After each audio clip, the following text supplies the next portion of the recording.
we've heard you talk so many times about why you're doing the offensive line rotations because you want everybody to play.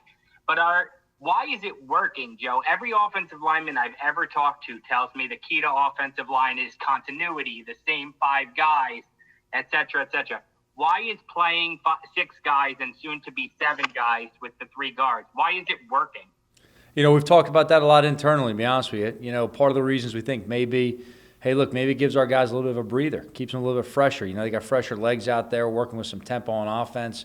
Yeah, guys with a series off here or there kind of gets their breath a little bit. All three guys are playing. They're playing well right now for us. They're all improving. So it gives us a lot of confidence, keep moving those guys on through. Part of it may be it changes a little bit what the defense can do to attack you. They can't signal up on just what one guy does and what they're trying to look. Maybe it alters how they approach each drive, not knowing who's going in. We've kind of talked internally, Ryan, and bounced a few things off. The one thing we've concluded is, whatever the reasons on the other side may be, we like how it's working for us. We're going to keep on going with it. And how hard is what Matt Peart is doing? He might be playing the least of the snaps between Cam and Andrew, but he's the one who has to change his footwork from series to series, left to right. How hard is what he's doing? Yeah, that's very impressive, especially for a young guy like Matt, and he's really showing a lot of progress in doing that. And that's definitely something that's better preparing him for the remainder of his career, and I think he's showing a lot of promise right now that should be a very productive career. We love Matt the way he works, and for him to be able to be a swing guy as a rookie in this league, because as you alluded to, it's not just the footwork you're changing, it's also the matchups based on who the defense plays on either side, and also changes some of the responsibilities based on play. So, he's done a really good job as far as knowing the offense, but he's done a really good job fundamentally of working both sides' techniques and haven't really seen a difference on either side with him. I know you've been pretty adamant about every Monday after a game, win or lose, you're going to do corrections and approach it with the team the same way. But after a win, is there any difference that you sense from the way the players act, the way they take to coaching, as far as more confidence, a sense of quote-unquote swagger, or something you notice that maybe can help you moving forward? I think one of the things that's most pleasing about our guys today, to be honest with you, Paul, is they're very constant, they're very steady, and they came in today with that same attitude we've seen for the previous weeks. There's a little more joking around and laughing at different times, but really ultimately they came in the room and they're very easy to coach, they're very receptive, they're looking for a better way of doing things. Look, we told them right at the beginning of the meeting, hey, listen, we had success yesterday. Let's not mistake that for thinking everything's perfect. There's plenty that we have to watch on this tape, and we have to correct. Philadelphia's watching the same tape we are today, and they're looking to expose everything we put out there that, while it may not have been magnified in yesterday's game, they're going to look to go ahead and expose it, in next Sunday's matchup. So we have to do a good job of knowing what we have to continue to improve on and clean up, and then also what we can build on in a positive manner. Our guys have been great. So one of the things I was saying is very pleasing is I didn't see a group of guys coming in today like we have everything figured out. I saw a group of guys come in here today ready to learn, ready to work, and move forward. Does the little more joking and fooling around and smiling, does that include the head coach? Look, I'm always kind of myself. I mean, win or loss, I'm going to kind of bust your chops a little bit, either way and throw something at you. But, look, I'm kind of the same guy all the time, to be honest with you. It's, win or loss. In fact, Paul, in a lot of ways, after a win, it can be tougher to coach, in a lot of ways. And our guys have been very good in that they've been receptive. Sometimes you walk in after a win, you have to tell a team this is the toughest it's going to be to coach all year because you think you have all the answers. After a loss, people can be more receptive at times, and you have to understand and know who your team is and how you have to approach them. So in terms of, me laughing or joking, whatever that may be, look, if I think the team needs, kind of lighten the mood a little bit, I may throw something in there. If sometimes it's got to be a little more serious tone, then I'll approach it that way right there. But, I think the guys know what to expect from me on a daily basis that, hey, win or lose, practice or game, I'm kind of approaching everything with the same mentality and personality. Thanks, Joe. Okay. Hey, Joe, where do things stand with Golden Tate this week? Yeah, he was back in there with us today working. We're not going to have the players in the building tomorrow, but they'll be able to come in and work out. And then Wednesday we'll be on the field for practice. So he'll definitely be out there practicing with us. Like all of our players, we're going to have plans for these guys within the game plan. If you're asking specifically about him being active for the game, I would anticipate Golden being active. I have no reason to believe he wouldn't be active at this point. But we're going to go through this week and kind of see how everything goes with everybody on the team and see where everything lays out. And then I was reading that your captains were on board with the decision to leave him home. I think it was Bert Breer wrote that. Do you consult your captains when you make a decision like that? I try to let the captains know what's going on with any major decisions we have within the program. Thanks. Bruce Beck. Joe, what do you think of your defense and the improvement it has made? Well, I love what those guys are doing with the energy they play with and the urgency. There's definitely things we have to clean up on and continue to improve on.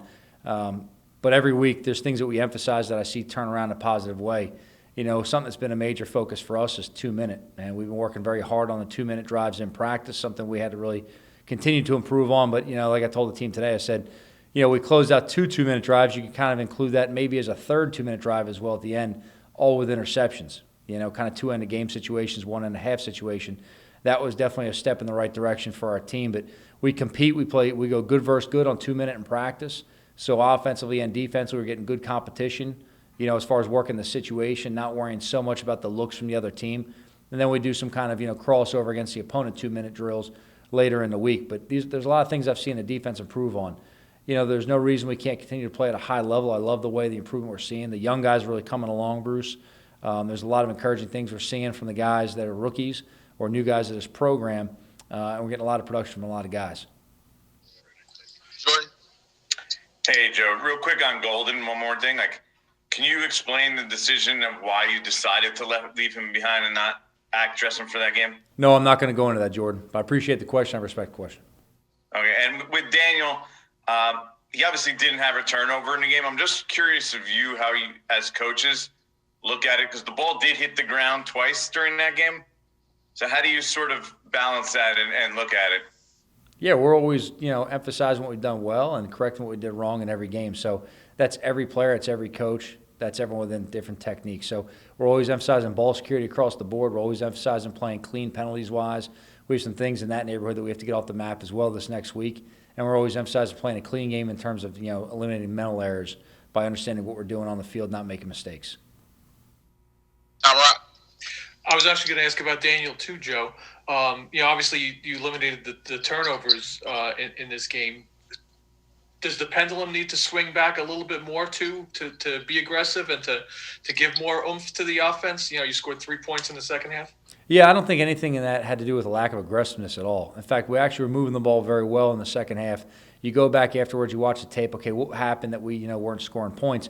And really, those were self-inflicted wounds that we have to make sure we get off it. You know, we had some penalties.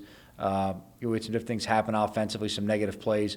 But when we don't go ahead and shoot ourselves in the foot, we're moving the ball very productively. I think the difference in the first half and the second half was, you know, we didn't have any self-inflicted wounds in the first half, and we were able to finish drives aggressively. But I like the way the offense is playing. I think there's a lot of aggressiveness within how we're calling plays right now. There's a lot of aggressiveness in terms of how we're playing and executing on the field, starting up front with the run blocking and the pass protection from the offensive line. And then I see that carry over in everything. When Daniel has a nice, clean pocket, he's been very productive. He's been able to make plays, you know, in scramble situations as well. But the offensive line really set the table for us this week to play a good, clean game and complementing with the run of the pass game. If Daniel plays the same game he played on Sunday, obviously every game is different, but if he plays that same type of game on Sunday, is that the style that you want to move forward? I think there's a lot of clips in these last few games, Tom, that you can see that we can say this is the style we want to play as an offense, defense, and special teams moving forward. That doesn't mean the game plan is exactly the same, but we want to keep making sure we have an emphasis in terms of, you know, ball security, number one, limiting penalties, and knocking mental errors off the plates. But I like the way we're playing aggressively on offense. I like the tempo we're playing with. That's not always going to be part of the game plan. Sometimes it may slow it down.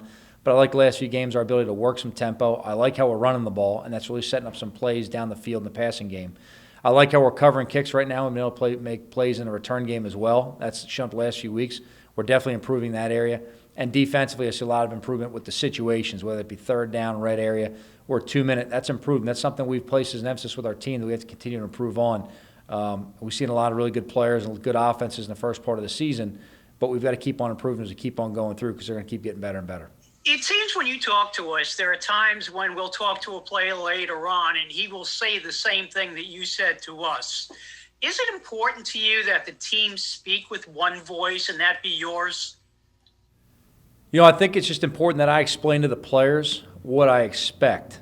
And I explain to them very clearly when something's going on, how I'm going to handle it and why I'm handling it a certain way. To me, it's important to have transparency with the team. I think at that point they can better understand, you know, how we're attacking a situation or how we're approaching the season through whatever's going on with it. Look, we don't try to make our players robots. We don't try to dictate anything they say. But to me, it is important that everyone understands and plays on one accord that we're all on the same page, and that's very important. I think we've seen that with our players, and you guys have asked a lot of questions throughout the year in terms of coming off of a loss or continuous losses. How do we deal with it? I think you deal with it by being very transparent as an organization and everyone understanding where we are and where we're going and how we have to get there, and that carries over into kind of talking to the media as well. Final question. After the first play of the game for Washington, are you bringing back the mud sliding drill? Yeah, you bet. We got to be cleaner on the fumble recovery than that. I'm glad we were able to come up with that. There's a lot of rules to emphasize on that, a lot of things we can teach off of with the sideline fumble technique and the rules involved with it in terms of if you go out of bounds, if you're an offensive player, do you want to reach and touch that ball to make sure the ball's a continuation of being out of bounds, and then the opportunity for the defense to recover it. If you're a defensive player, you want to tap it back in before you go out of bounds, or if you go out of bounds, getting both feet back established to give yourself an opportunity to recover that thing cleanly. When Peppers comes out of the pile with the ball right there, the importance of not running off and celebrating, but turning and showing the ball to the official so they don't erroneously signal the ball to the other team thinking it was a clear recovery, and then you can't challenge that play and the other team gets it even though you're holding the ball. So there's a lot of teaching things that come out of that situation. We definitely want to be out there looking like the Keystone Cops trying to get that ball right there, so we got to clean that up. Last one here, Pat Leonard. A few housekeeping things. Do you have to sign Alfred Morris to your active roster since you've called him up twice to activate him? Yeah, so the next move would be to sign him. I mean, obviously we'll approach a lot of different things this week, Pat, in terms of our roster with a lot of different players. Over these next few weeks, we expect, several guys to have the opportunity. We don't know where they are physically yet, but, do we start their clocks off the IR? Will they be coming off the clocks in the IR? So we have to check and see where our total roster is in terms of that. So there's a lot of things with that are going to go into factor. Yeah, two guys I wanted to ask about injury-wise. Xavier McKinney, is he going to start practicing with you guys this week? That's still up in the air. I don't know that we'll necessarily see him this week, Pat. He was on the field the other day running with the trainers. I haven't had much a chance with my own eyes to really get my eyes on him. I know he's making a lot of progress. I'm getting positive reports on him. We have till Wednesday. He'll be with the trainers tomorrow. That may shed a little bit more light on it for us. And, based on how we practice Wednesday, if we go full tilt or some kind of an abbreviated walkthrough or shortened fundamentals practice, we haven't decided yet. That may affect whether or not we start his clock on that day or not. And then the other guys were Will Hernandez. Is he coming off the list? And O'Shane and Tay Crowder, I think. I don't know if I'm missing anybody there. So with O'Shane and Tay, they're very similar right there to X-Man, that we got to figure out where they're at physically, when do we want to start their clock. All of them have made a lot of progress. Some are a little bit closer than others. I want to see where they're at. The biggest thing I'd say at this point is, because you have the bye week coming up next week, we want to be very calculated when we start their clock. You get that 21-day window. If you start it too early and then you lose another week with the bye week anyway, that may set them back. So there's a benefit of getting them going with us right away and getting their legs back on them, getting back into playing football. And then there's also a benefit of holding a little bit, knowing you have the bye week next week, and there's really no advantage of getting them to a game next week anyway. So there's a couple different avenues we could take with these guys. I want to see where they're at physically. We talked this morning with the trainers and just basically told them, hey, look, tomorrow we have to have some answers to at least help us make a better decision. In terms of Will coming off the COVID list, I got to check with Ronnie with some of the specifics. I know he started some of the ramp-up stuff, from what I understand, talking to Ronnie this morning. The one thing I want to make sure that we're fair with Will is, this guy's missed 2 games. It's a lot of football he's missed. We got to be fair to him to get him his conditioning back and get him back on the field moving around. It's not like this guy spent the last 2 weeks lifting weights and running, doing individual drills in his backyard. I mean, this guy's, been, quarantined and fighting a virus. So we've got to make sure when we get him back, we give him a chance that he's able to get out there and play a full 60 minutes healthy. And then also make sure he gets some reps on the field to account for some of that lost time and kind of sharpen him back up for some of the movement he's going to see inside in that guard position.